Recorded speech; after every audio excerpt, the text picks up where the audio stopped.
So when I met with Scott on the Thursday after I talked to you all about coming into alignment on our goals, he said, "No, Kimball, you did not do that right." And that's what I like about him because he calls me when I don't get it the way I told him that, we had talked about it and how you know, I said for Kathy 2000 and my goal for the month is every month it's going to be the same at this point. It will be um, 30,000 and wherever I get. But he said, you don't figure it that way. And so he told the story. He said, I want you to share my story, which is what, and he has shared this with me before, but I didn't take it in right. So Scott was a part of a leadership training, and I'm actually going to do the training the end of July, a few years back. And as a follow up to that, they gave them a task to do, and they were in groups. And the group had to feed as many people as they could 5 days later. And they had to feed as many people as they could in 2 hours. And they had to feed as many people as they could, and they couldn't use their own money. So he said, when we got together, one girl said, well, I guess we'll just have to ask for some donations and we'll make some sandwiches and go out to a park and hand them out to a bunch of homeless people. And Scott and some of the people said, well, let's think outside the box with that. So he said, let's figure out how many people the food bank can feed for $1. And he found out that the food bank says they can feed 10 people for $1 a day. And so he said, okay, well, let's set a goal.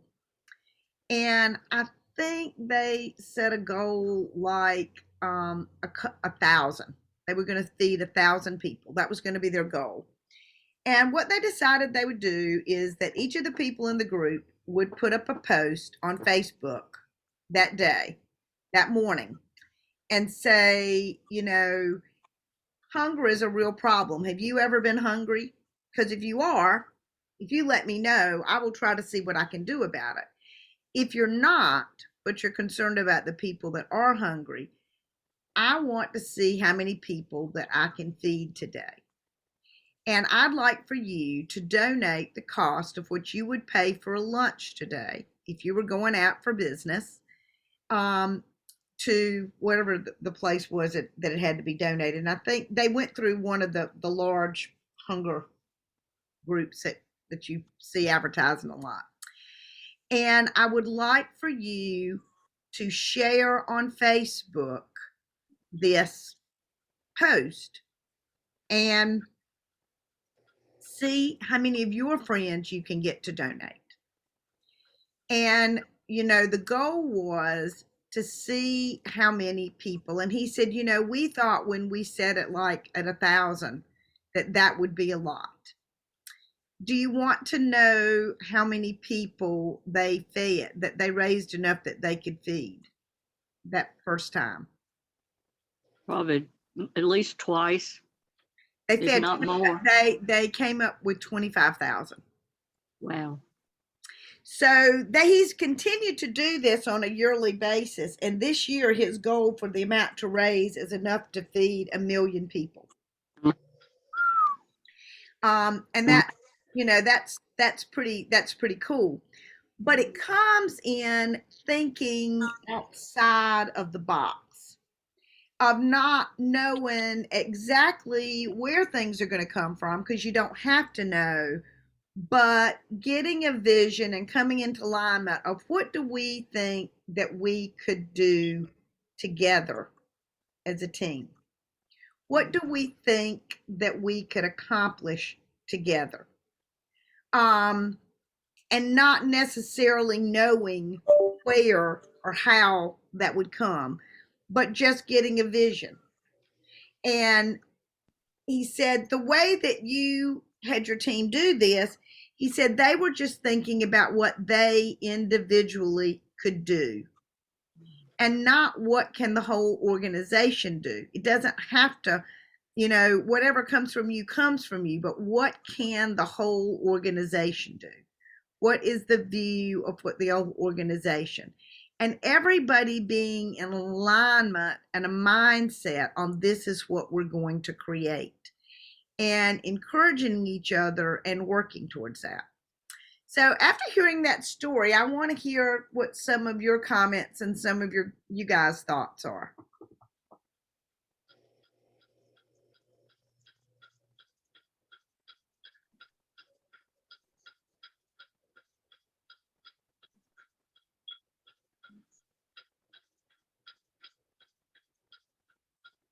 I'm sorry, I've been eating while y'all been talking. You caught me with my mouth full. That's okay. That's okay. I No. guess if I were to take an equation and say, okay, hypothetically, if I had my team of active members, I think if we looked at everyone would do at least 100. And then as a group, people are going to get more excited and people will do more than 100. So I do look at things as hypothetically, because you know Shirley and Betty and I are the active team of our branch, and we have other possibilities. But you know, I don't know, Shirley, what are you thinking? I'm not quite sure. I'm not got my mind wrapped around that just yet. Okay. Because you're talking about for the whole team, The whole organization. the whole organization, period. Our just part us? our part of the organization. You It's- down. Yeah, everybody that's in my downline. Everybody down. that's in my downline. And I did 40 some thousand points was what it came out to in December. So we know that there can, and that was the unweighted points. So we know that we can, as an organization, create that many points. Now, whether we want to make that the goal for the month, but you know, it's because it's not, it's a synergy. It's the synergy and symmetry of everybody getting a vision of what can be and then it happening. And really, that is how I reached platinum. I talked with Luis in the summer of 2020, towards the end. And I told him I was going to go platinum the next year. And he said, when? And that was August. So I said the end of August 2022.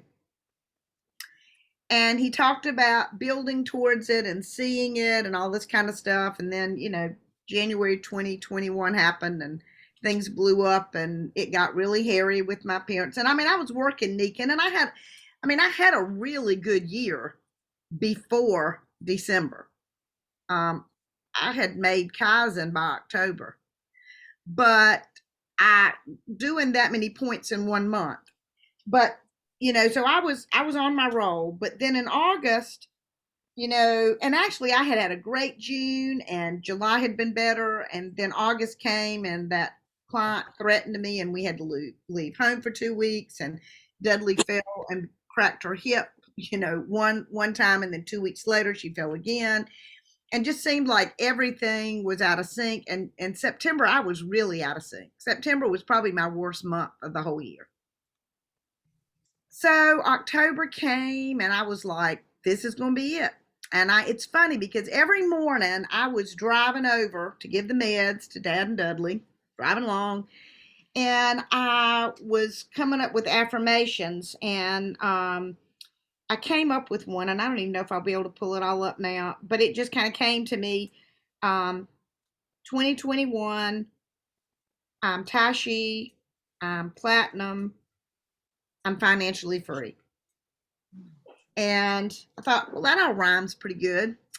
And I just started saying it. And I was getting pretty hyped, and we did the kickoff call, and I guess it was like um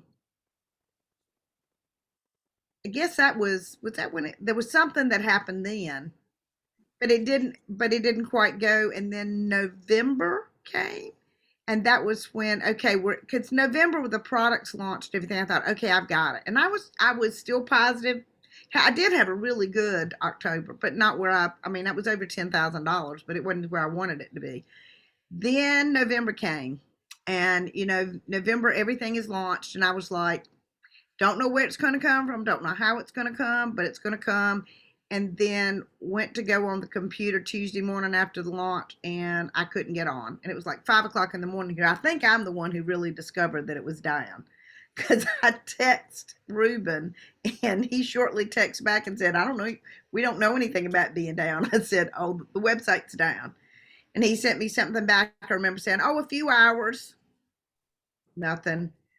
Then on 2 days later, I said, how's it coming? I know this is hard. And he said, well, in a couple of days. And I looked at Jeff and I said, oh, this is going to be a little bit longer term. And so then it was like, I couldn't send anybody the website. There wasn't much we could do. We had these things. But then they came out with the double points. And I was going to go for it in November, but I thought, you know what? If I wait, when they said they were going to do them for December too, I was like, I got a whole month. And my goal was to be done with it before the free shipping was over, which was mid-month and all. But I was like, I got the whole month if I really need it. And it would have been interesting. And had my stepmother not fallen and broken her hip, what you all didn't know is I was contemplating working those last 2 months and just seeing, those last 2 weeks and just seeing how far I could go. But see, we got the orders that called in and everything was there by that Friday and Saturday. Forget what, I had to do something that Saturday, and I had just gotten home and sat down to get something to eat, and I got the call that Dudley had fallen, and that time she'd broken her hand. And I had to go and be at the hospital half the night. And on that Monday, we found out that Dad had we were pretty sure he had a heart blockage, and they had done the thing for 2 weeks. And so I didn't do anything, but I didn't know where it was going to come from. I didn't know who was going to provide volume. I had a steadfast belief that it was going to happen. And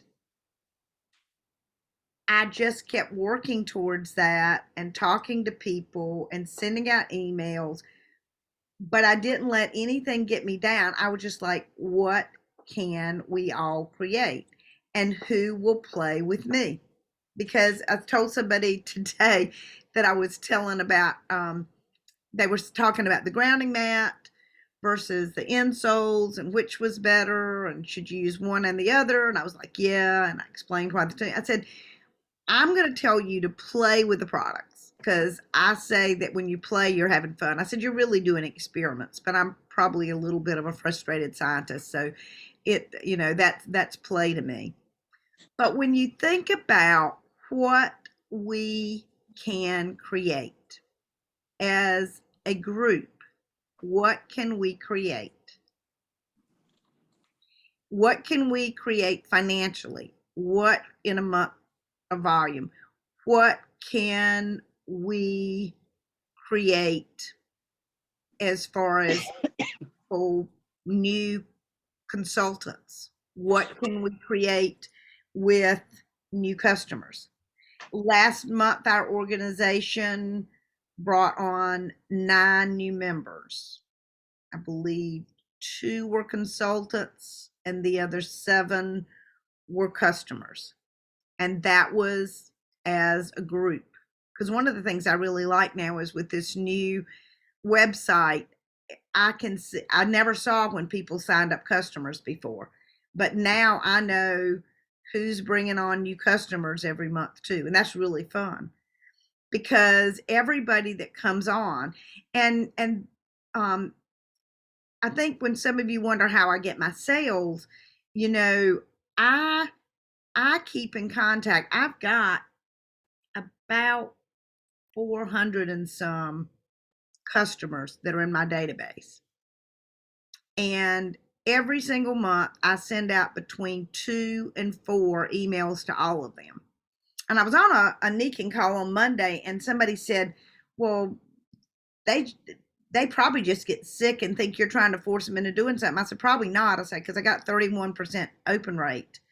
And I said, you know, every now and then somebody jumps off, but most of the time, the people that are in that they're steady.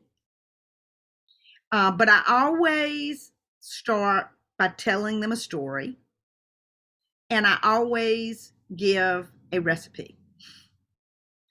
And I very rarely send this out. And I may not sell the product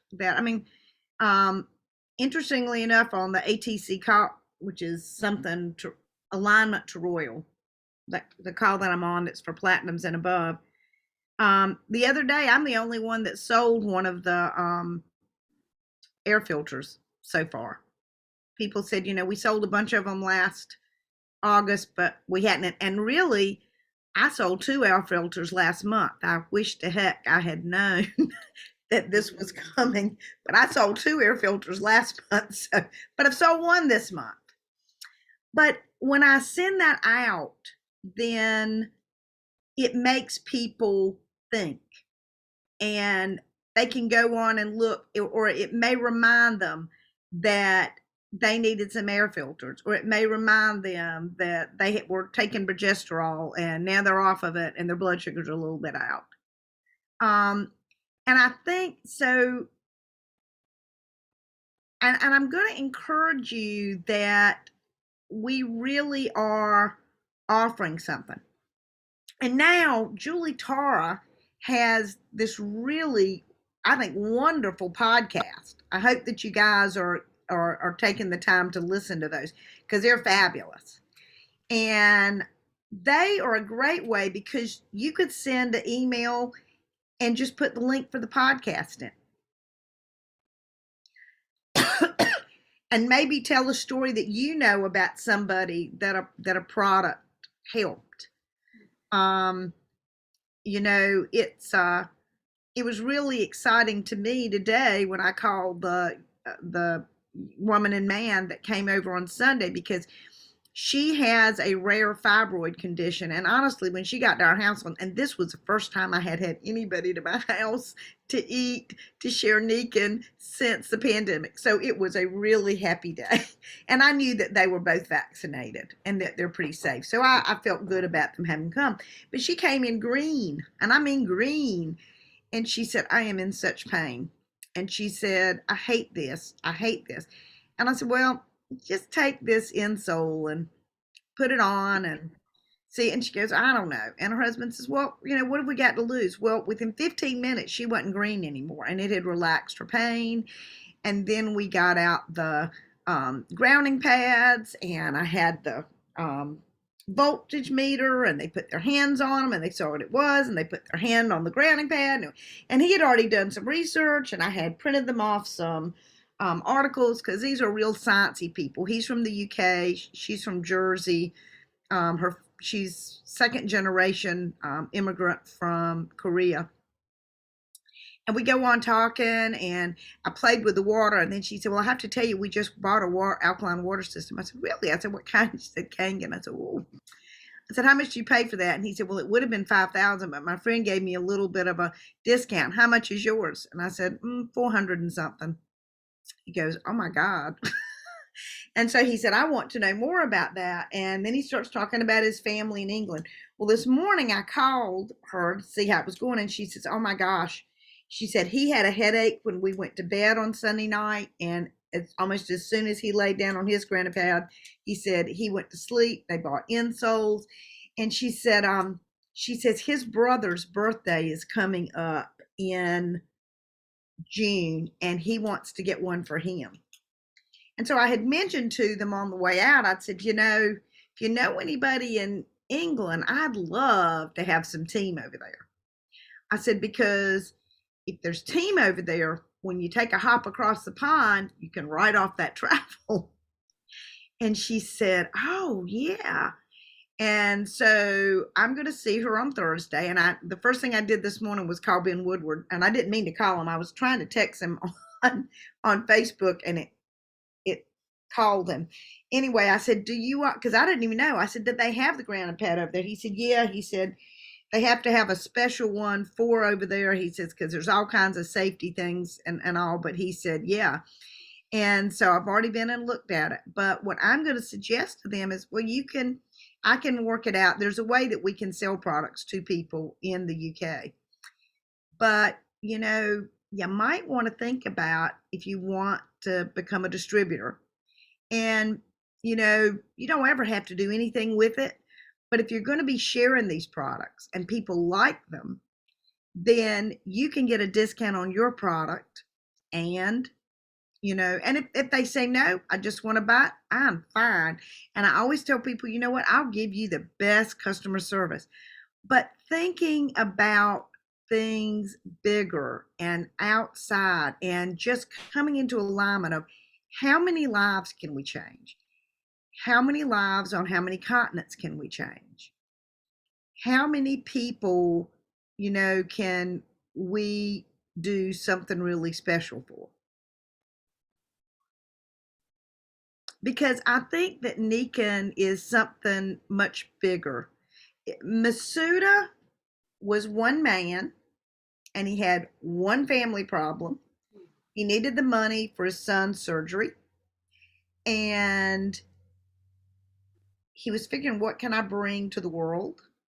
And so First Magnetic Insoles, he and a friend made him in a garage, a German engineer. And in less than 5 years, they sold $1 billion, which was faster than any company in 1975 had ever gone to $1 billion in sales, only sold on the island of Japan. And then his vision was to change lives around the globe. And he's continued doing so. So thinking about what we can do together if we all work together. What would it be possible for the whole organization to do if we were all working together?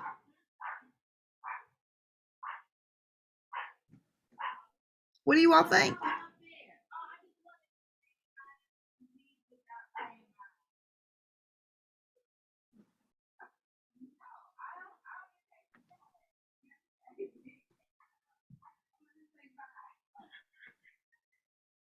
Shirley, I believe you're mute. There you are.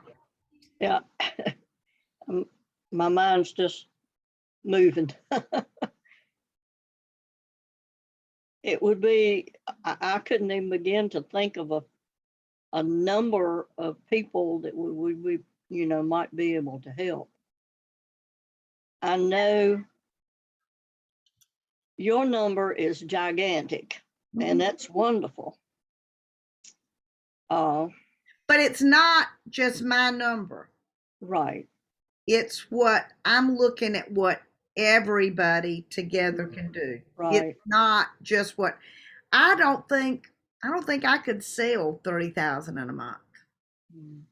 I'll be honest with you, I don't want to work that hard, and I don't have enough time to do that. But what can we as a collective group do if we focus on it? What can we as a collective group do?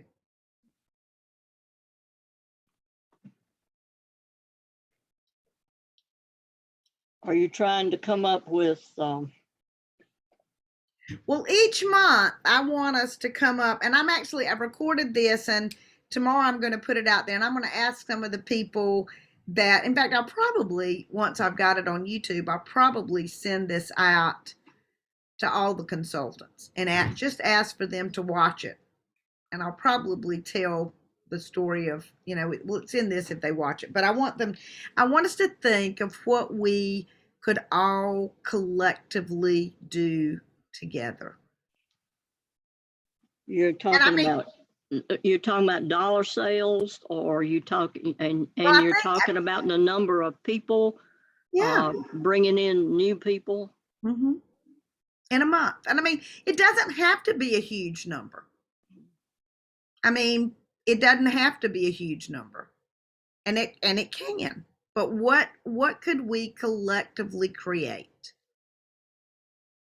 Because teams, individuals only do so much, but when people come together and work as teams and as organizations, then huge things can happen.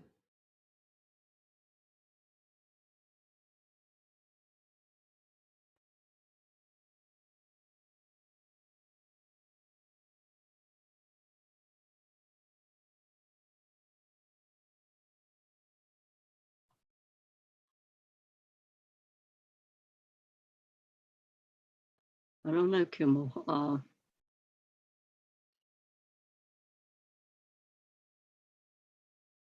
Well, I'm going to make it easy for you. You don't have to have an answer tonight. I want you to think about what you would like to create. How many people would you like to help? And you can think about this because in some ways you do this with your clothes closet. Mhm. So you're not a stranger to this notion at all. Mhm. And you work out of a clothes closet that does some of the most amazing work I tell everybody about you and about this clothes closet at a church in Martinsville and what they do, because First Baptist in Raleigh has got a clothes closet, and I'm telling you, their clothes closet is not anything to the one that you run in Martinsville. Mm. And First Baptist in Raleigh is probably one of the wealthiest churches I in was the going to state. say, most likely. And it's been a church of the wealthiest people since the early 1900s, because the church I go to was kind of a break off. The man that started, John Pullen, left Baptist and started a church in the poor side of town. That's what Pullen came out of. And he was the wealthiest man in Raleigh, but he was not the only one there. It's always been like that. Well, that's the problem. I think so many of those that have a lot of money have no concept of what it's like to do without. Yeah, I've learned that with my father. I mean, I'm serious. Oh no, They honestly do not. they don't. I They grew up poor. I mean, we were still blessed. We didn't go without food. We had to wear some hand-me-downs, that kind of thing. But we were still blessed. I grew up more fortunate than my husband did, because his dad had the 15 kids. So wow. things were a lot tougher for them. I As didn't Henry, realize there were that many. as William Henry said, he put cardboard in the bottom of. Back then, we had leather shoes, leather bottoms. We had to take them to the shoe shop and get them resoled, new heels put on them. Yep. Well, cardboard gets wet when it's wet. Cardboard gets soaked in cold when it's wintertime. Yeah. But, I guess that's the reason we worked with the clothes closet the way we did, because we knew what it was like. Right. And most of those women that I've tried to get to come and help, they never had to do without. They grew up with what I call silver spoon in their mouth. And so they have no concept of what it's like. I'm sure William Henry's family went hungry quite a few times. He didn't talk about it a whole lot, but some of the younger ones did, they probably had it harder. When William Henry's daddy died in 1965, shortly after Shirley was born, there were still 5 children at home. The youngest was in the 1st grade. Oh my word. That's so we, as the grown married children, were trying to help her, survive with them. You know, and what happens in many organizations is you have those that understand poverty, and then you have those that are too busy to be bothered, but they'll write you a check, Mhm. and they don't put the elbow grease in there. They just put the check in. And so if you've got a balance of people, that you've got your worker bees and then you've got your support bees, well, that's all fine and good. But if you've only got 1 or 2 worker bees, then you're really hurting. And I just look at that church. I mean, I grew up in that church. And when we moved out to the country when I was 6, we still drove in every Sunday. That was Daddy's church. And that was the church he wanted all of us raised in. But those people had a social life and a social standing that we never knew. I mean, we were bullied and everything else because of the difference in the school systems. And we were in a county school and they were in the posh city schools. So, but yeah, that clothes closet would not be there if God did not intend for it to be there. And he has given Shirley a miraculous strength to be But it able to. still wouldn't be there if Shirley didn't believe that it was a need and she could do it. Mhm. Well, God gives us all kinds of opportunities, but there has to be someone who will take that vision and work on it. And I think that that's true in everything we do. And I always say it, asking it shall be given, seeking you shall find, knocking the door shall be open. So I don't want to keep us too late tonight because I've got a couple of calls I've got to return before I get on at 7:30. But what I want everybody to do and think about before next week, and I'm going to send this out to others, is what could our organization do?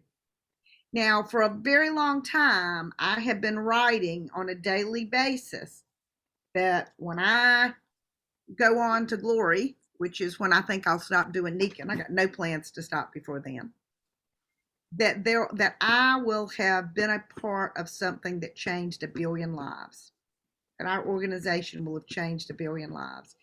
And I believe that it is possible.